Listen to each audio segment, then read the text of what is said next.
National Weather Service in Nashville has issued a severe thunderstorm warning for Smith County in Middle Tennessee, DeKalb County in Middle Tennessee, Eastern Rutherford County in Middle Tennessee, Northeastern Coffee County in Middle Tennessee, Warren County in Middle Tennessee, Southeastern Wilson County in Middle Tennessee, Southwestern White County in Middle Tennessee, Southwestern Putnam County in Middle Tennessee, Cannon County in Middle Tennessee, until 2:15 p.m. Central Daylight Time.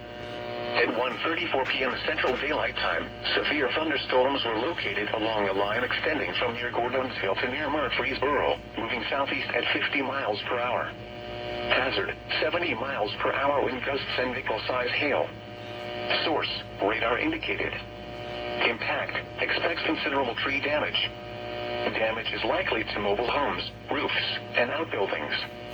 Locations impacted include Murfreesboro, McMinnville, Sparta, Smithville, Woodbury, Carthage, Smyrna, Watertown, Gordonsville, Walter Hill, Hickman, South Carthage, Alexandria, Morrison, Doyle, Dowelltown, Liberty, Auburntown, Centertown, and Viola. This includes the following highways: Interstate 40 between mile markers 242 and 275. Interstate 24 between mile markers 69 and 85. Interstate 840 between mile markers 52 and 64. For your protection, move to an interior room on the lowest floor of a building. Torrential rainfall is occurring with these storms and may lead to flash flooding. Do not drive your vehicle through flooded roadways.